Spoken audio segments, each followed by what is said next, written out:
So they released an aftermarket part here at the launch of Season 4 called the JAK Harbinger Kit, which gives the M4 50 caliber ammunition. What it does is extremely slow down the weapon is a slug now. Gives it a really slow fire rate, but makes it very powerful. So it's not an overpowered weapon by any means. It definitely has its downsides, and the downsides are going to be close range engagements, but at medium and sometimes even long range, you're going to find some success with this thing because it is a two-shot, basically up to 50 meters. It deals a ton of damage, and for slow-paced players, this could be a very good option, but I could definitely see this being more of a niche kind of thing. So here we have the JAK Harbinger Kit, where I said it turns it into 50 cal ammunition. It lowers the fire rate, kind of torches the recoil control, and boy, does it torch the recoil control. But like I said, it's a two-shot kill virtually at all ranges. You can see all the way from the headshot to the upper leg damage. It's all over 100, so obviously that makes it a two-shot kill. So the minimum damage range actually is 45.7 meters, meaning it's going to be a two-shot kill up to 45.7 meters. For an optic, I do like to run the slate reflector here. As always, this is a preference. Feel free to run whatever you want. I just seem to like the slate reflector on this one more than the rest of them. Now, to control some of that recoil control, we have the Sakin ZX script for recoil control and gun kick control at 7% across the board there. It definitely does help the cause quite a bit, considering that when you looked at the original statistics compared to the aftermarket part, it increased your gun kick by like 200%. So you do need attachments just like this one. For an underbarrel, we have the Bruen Heavy Support Grip because of, normally I would say fire aiming stability, but in this particular case, it's actually gun kick control. You do need to control that gun kick because it shoots straight up right into the sky, and there's no way of controlling that. So this attachment is going to help limit that kick, along with horizontal recoil control and fire aiming stability. So we get 11% there to the gun kick, along with 8% to the horizontal recoil control. And our final attachment is the Beast 50 long barrel. So on the screen, it says it does nothing, but when you go to the statistics, this is where you can see exactly what it does. It's going to help you not only with bullet velocity, but also recoil control. It does take away some mobility to the weapon, but that extra recoil control is 100% necessary, and it's 20% across the board. This attachment is a must-have on this weapon. So I don't want to beat this up too harshly. It's going to be someone's going to enjoy this. Personally, not me. But it's all right. It's a two-shot kill. Nothing to rave about.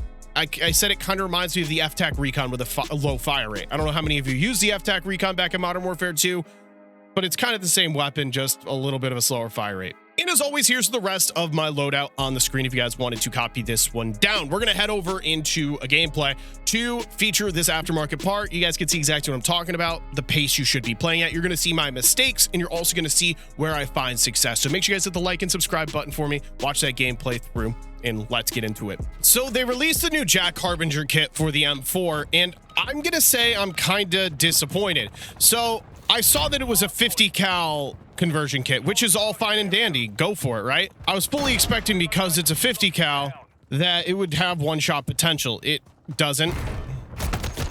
And well, there's your best example right there. I hit a headshot. In my opinion, if you have a 50 cal, it should be a one-shot kill, at least to the head. You know what I mean? There's got to be some viability, because this thing has a slow fire rate. So because of the slow fire rate, you would think a one-shot kill should be possible with it. Unfortunately, it isn't, and it's a two-shot kill, which in a lot of scenarios is okay. Like that range right there, a two-shot kill is great, but there's a lot of circumstances where you're not going to win a gunfight simply because, well, A, slow fire rate. 2, it has a large kick, which means you can't take extremely far gunfights.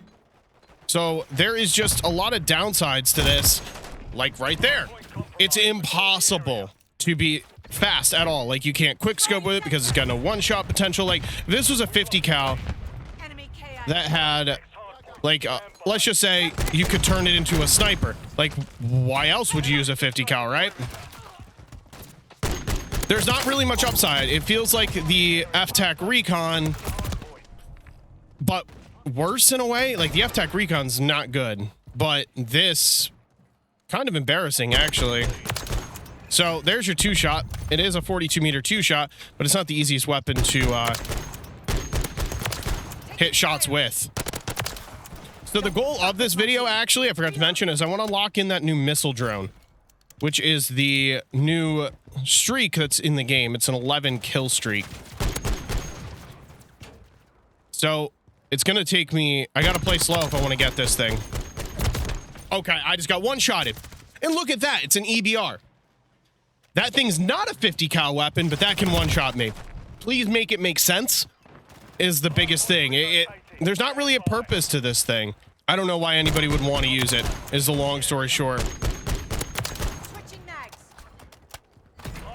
As stated, there's not really a purpose. So yeah, I want to lock in that missile drone.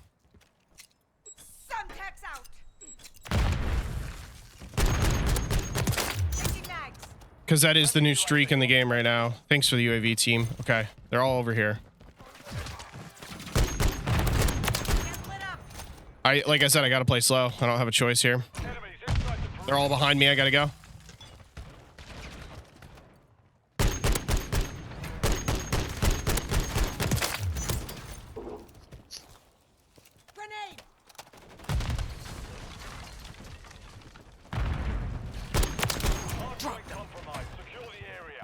Okay, they flipped again. I gotta push through.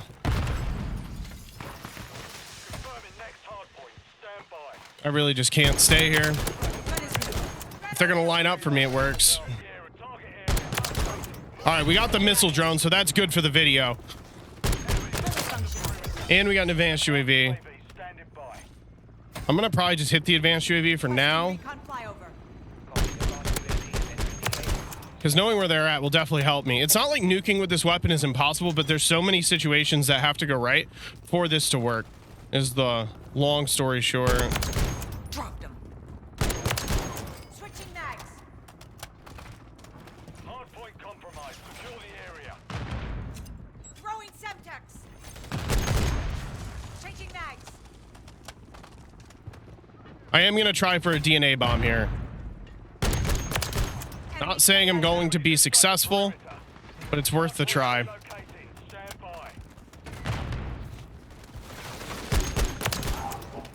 I am on an 18, so it's in the realm of possibility. What do you guys think? Do you guys think they need to buff this up to have a one-shot headshot potential, though? I think that's the only way it makes it more viable. If you're going to have a like a slow fire rate weapon, it needs high damage. It's kind of the same reason the Sidewinder was kind of bad.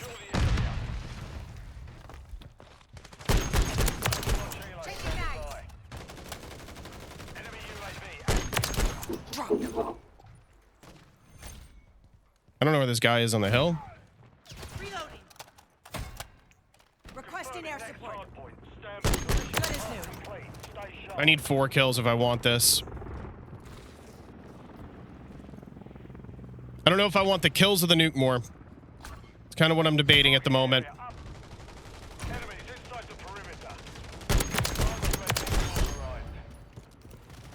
Need recon overhead. Switching mags. Copy. Advanced UAV is on station. Scanning for hostiles. I'm just gonna lay here. Enemy KI. I got the DNA bomb. Target area marked. You're cleared hot. I'm gonna run. So that way I can show you guys this streak.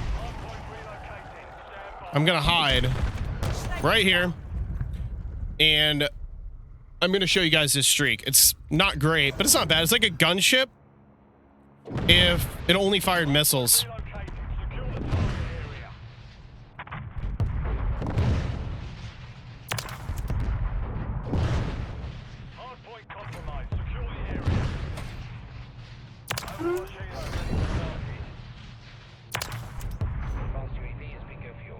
I should be able to fire through here. I just gotta find it. There it is. Okay. I actually have another one. Let's call it right in.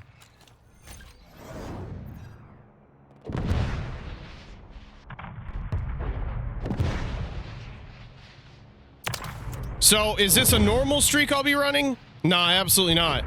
But it's something different to try out if you guys want to try it.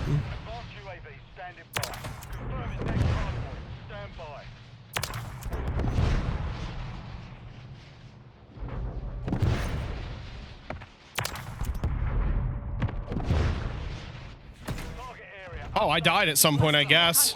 Didn't know that.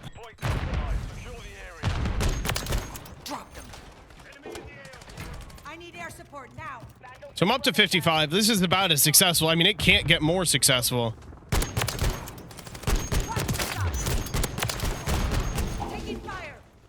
It can't get more successful than this. The more I use it, the more I get used to it and how I gotta play with it. You know? not like that is how you don't play with it. But listen, I never expected to get a DNA bomb with it. So I'll take my W's where I can get them, and we're going to win the game. Don't fuck with my team. Advanced UAV is exiting the area. Reloading.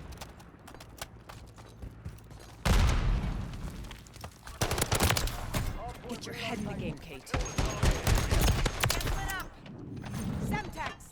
Grenade incoming. Changing mags. Enemies inside the perimeter. And it's looking like that's going to be the end of the game. Believe it or not. Not much more I could have asked for out of this one.